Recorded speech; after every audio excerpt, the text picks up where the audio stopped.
aí, pessoal, preparados para mais um mergulho profundo. Hoje a gente vai analisar o discurso do Donald Trump, né, na véspera da segunda posse dele, lá em janeiro de 2025. Parece que ele estava com a corda toda, hein? Esse discurso não foi só mais um discurso político, né? É quase uma cápsula do tempo, uma janela para a mente de um líder, em um momento crucial, prestes a assumir o comando do país de novo. E o que ele escolheu destacar?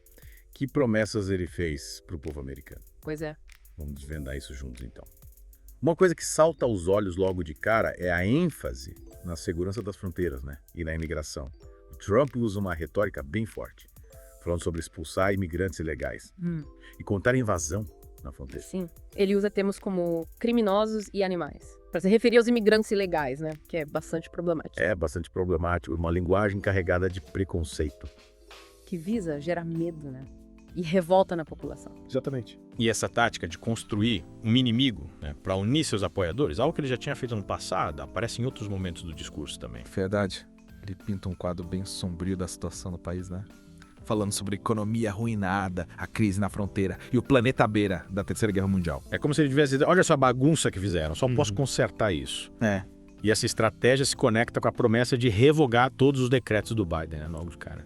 Transmitindo uma imagem de ação rápida e decisiva.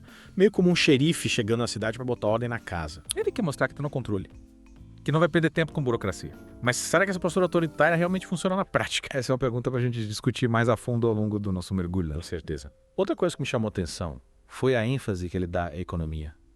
Ele promete corte de impostos, combate à inflação, retorno dos empregos na indústria. Sim, ele usa um discurso bem populista, né? Apelando pro bolso do americano médio, promete um futuro de prosperidade, com empregos e salários mais altos. E para passar essa prosperidade, ele aposta em algumas cartas já conhecidas, né? Como a independência energética. Ele fala em liberar os recursos energéticos americanos para baixar os custos de energia, né? E derrotar a inflação. Parece que ele tá ignorando completamente os alertas sobre a crise climática, né? Essa é uma crítica que muitos fazem a ele, né? Parece que, para o Trump, o crescimento econômico, a qualquer custo, se sobrepõe às preocupações ambientais. Mas ele não se limita a prometer soluções para os problemas, né? Ele também aproveita o discurso para atacar seus oponentes e se colocar como o único salvador da pátria. Verdade. Ele critica o Biden e os democratas em diversos momentos, acusando-os de serem responsáveis pelos problemas do país, né? E de serem incapazes de resolvê-los. Uma estratégia clássica de polarização, que visa dividir a opinião pública e mobilizar seus apoiadores contra um inimigo comum. Exatamente. E ele não se contenta em fazer promessas e atacar seus rivais, né? Ele também se cerca de figuras importantes, né? Para reforçar a sua imagem e transmitir uma hora de sucesso e poder. É verdade. Ele traz ao palco Elon Musk, que ele chama de gênio, para falar sobre a importância da inovação e do empreendedorismo. Ele ainda apresenta o filho do Musk, o X, como se fosse um membro da família. É uma tentativa de se mostrar como um cara gente como a gente, né? Que se importa com as crianças e com o futuro do país. Ele usa a popularidade do Musk para se promover e para associar a sua imagem a de um visionário, né? E de um empreendedor de sucesso. Exato. E não podemos esquecer das celebridades que ele menciona no discurso, tipo Hulk Hogan, Kid Rock, Jon Voight. Parece até que ele está organizando um show e não um evento político. Verdade. Ele adora essa cerca de celebridades, né? Parece que isso reforça sua imagem de popstar da política, de um cara popular e bem relacionado. Mas será que essa estratégia de se aproximar de figuras populares realmente convence os eleitores?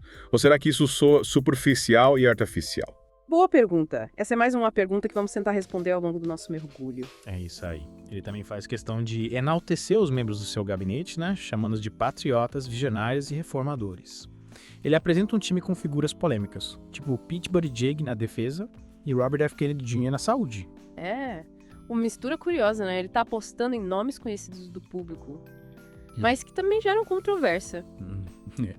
Parece que ele gosta de causar polêmica, né? E de manter as pessoas na expectativa. Ele quer mostrar que tá no comando, que tá fazendo as coisas acontecerem. E a gente vê essa postura de fazedor em outros momentos do discurso também, né? Como quando ele promete construir o Iron Dome, um escudo antimísseis. E quando ele fala em usar poderes de emergência para agilizar a construção de usinas de energia, né? E de inteligência artificial. Parece que ele tem pressa para colocar seus planos em prática, né? Ele quer mostrar que é um homem de ação. Que não tem medo de usar poder para alcançar seus objetivos. Ele usa uma linguagem bem grandiosa, né? Prometendo os 4 maiores anos da história americana, e dizendo que tudo começa amanhã. Ele sabe como criar expectativa e mobilizar seus apoiadores.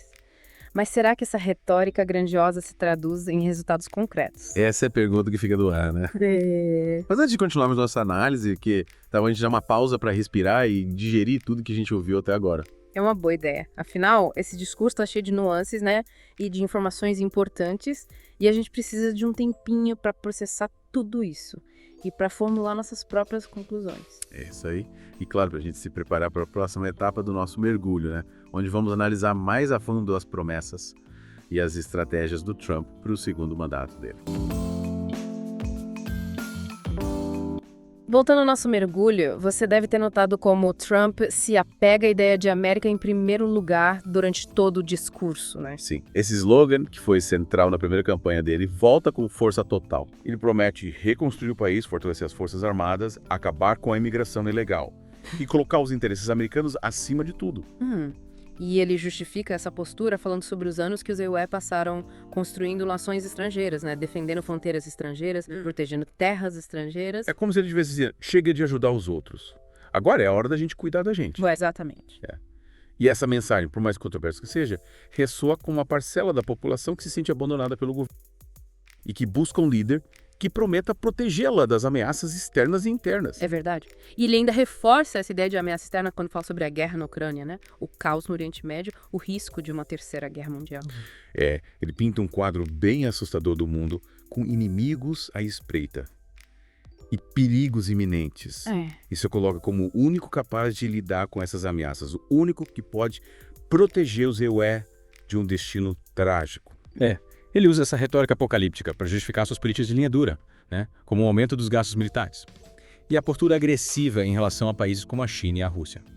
E, ao mesmo tempo, ele tenta acalmar a população prometendo um futuro de paz e prosperidade, né? Com a América liderando o mundo e ditando as regras do jogo.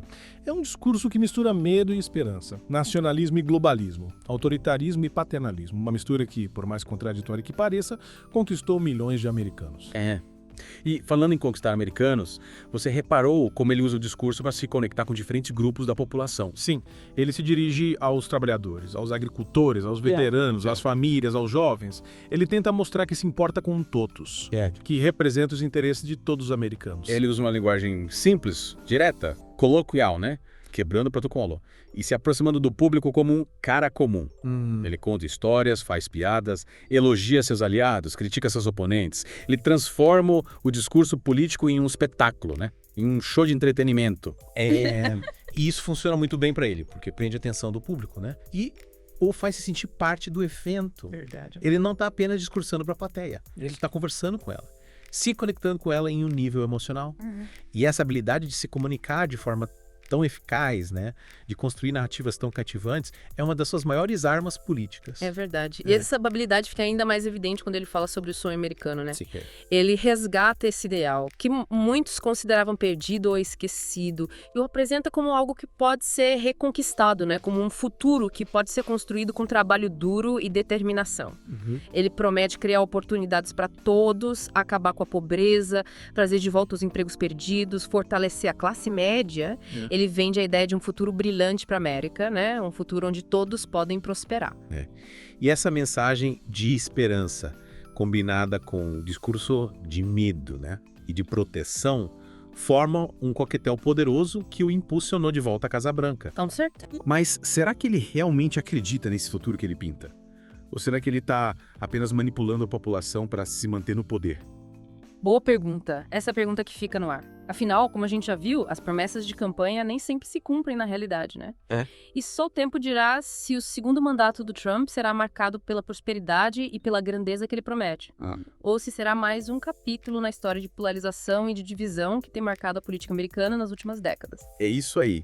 E aí, o que você achou da lista de convidados especiais? Teve Elon Musk, Hulk Hogan, Kid Rock. Parece que o Trump gosta de misturar política com entretenimento, né? É uma estratégia que ele usa para tornar os eventos dele mais atraentes para o público, né? Gerar buzz na mídia, se conectar com diferentes grupos de pessoas. Ele sabe que nem todo mundo se interessa por política, então ele tenta trazer esses elementos de entretenimento para os discursos, para os comícios. Pode ser uma forma de atrair pessoas que normalmente não prestariam atenção no evento político tradicional. Mas também pode ser visto como uma forma de superficializar o debate político, né? Transformar a política num espetáculo meio vazio de conteúdo. Essa é uma crítica que muitos fazem ao Trump, né? Sim. Acusam ele de ser mais um entertainer do que um político, de se preocupar mais com a aparência do que com a substância. Sim. Mas, gostemos ou não, essa estratégia tem funcionado para ele, né? Ele consegue mobilizar os apoiadores, gerar engajamento nas redes sociais, dominar a atenção da mídia. E, no final das contas, isso se traduz em poder político. É verdade. Bom, acho que chegamos ao final do nosso mergulho no discurso do Trump. O que você diria que são os principais pontos que a gente pode levar dessa análise? Acho que o principal ponto é que o Trump é um mestre na arte da comunicação política. Ele sabe como usar a linguagem para se conectar com o público, para construir narrativas cativantes, né? Mobilizar seus apoiadores. Ele é mestre em explorar os medos e as frustrações da população. Criar inimigos imaginários, se apresentar como o único salvador da pátria. E ele não tem medo de usar táticas controversas, como o ataque a minorias, a disseminação de notícias falsas, a incitação à violência. O discurso dele é uma mistura de populismo, nacionalismo, autoritarismo, messianismo, que, por incrível que pareça, ressoa com uma parcela significativa da população americana. E por mais que muitos discordem das ideias dele, dos métodos dele, e que sabe como jogar o jogo do poder. É isso aí. E o que a gente pode esperar do segundo mandato dele? Bom, só o tempo dirá.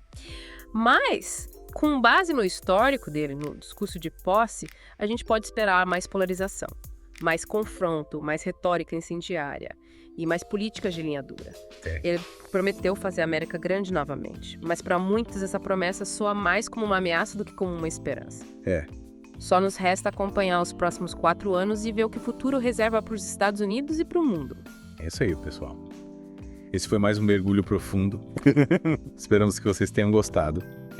E até a próxima.